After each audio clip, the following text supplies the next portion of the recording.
Au matin du 17 mars, les Yvelinois ont découvert des rues désertes. Le bruit des voitures a laissé place au chant des oiseaux.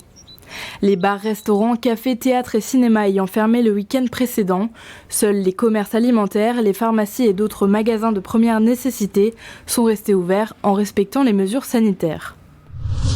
Mais pour pouvoir se déplacer, l'attestation de déplacement dérogatoire est devenue obligatoire.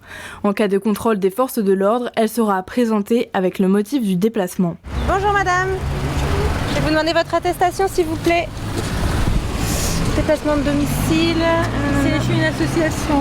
Je m'occupais de chats. C'est les chats de l'association que je suis obligée de nourrir et puis de soigner. D'accord, très bien. Fermeture des crèches, écoles, collèges, lycées et universités.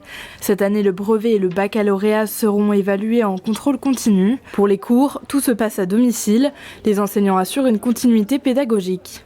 En quelques jours, l'ensemble de notre communauté s'est mise à faire l'école tout à fait autrement.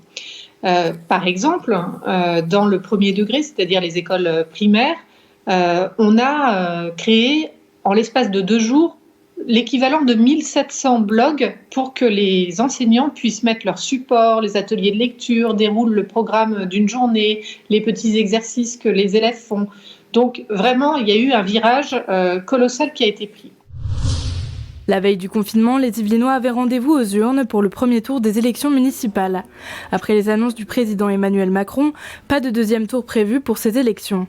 Les 7 communes saint-quentinoises concernées devront attendre pour connaître la date du report, qui est toujours inconnue, même si le mois de juin a été évoqué. Le premier tour, il est considéré comme acquis, et donc on va prendre des dispositions pour le report, des dispositions pour les conseils aussi communautaires d'agglomération, pour que ça puisse continuer à fonctionner aussi normalement que possible et que le service public, eh bien évidemment, il y a une continuité.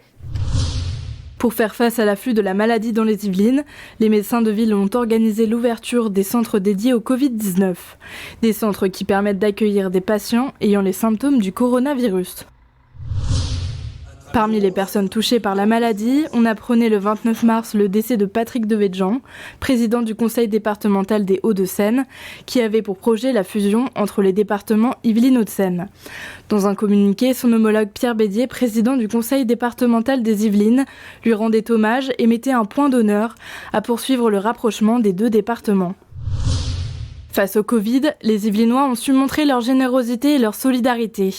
Le Secours populaire de Trappes s'est mobilisé pour assurer la continuité des distributions alimentaires.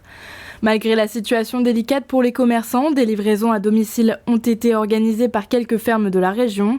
Des drives ont également été mis en place dans quelques petites enseignes, vente de livres, de café, de chocolat. Les Yvelinois ont répondu à l'appel des soignants, livraison de repas de traiteurs et de chefs étoilés dans des EHPAD et hôpitaux. Des offres de réduction ont été proposées chez certains garagistes. Des distributions de masques et de gel hydroalcoolique ont été remis au personnel soignant. Et des entreprises comme PSA à Poissy se sont même engagées dans la fabrication de 10 000 respirateurs artificiels. Face à cette situation exceptionnelle, notre entreprise s'est mobilisée. D'une part, un groupe de travail d'une 30aine d'experts a étudié la meilleure façon de produire les respirateurs, plus rapidement et en grande quantité. En parallèle, dans la mesure où dans notre usine de Poissy, nous avons mis en place les mesures de sécurité sanitaire renforcées pour protéger nos salariés, nous avons décidé d'y installer un atelier pour produire le bloc central des respirateurs artificiels. Le début du déconfinement est prévu à la date du 11 mai. Les écoles reprendront un rythme scolaire avec quelques changements. Les lieux culturels, les restaurants resteront fermés et les gestes barrières devront être respectés pour retrouver une vie un tant soit peu normale. Les Yvelinois devront attendre 4 semaines pour commencer la sortie progressive du confinement.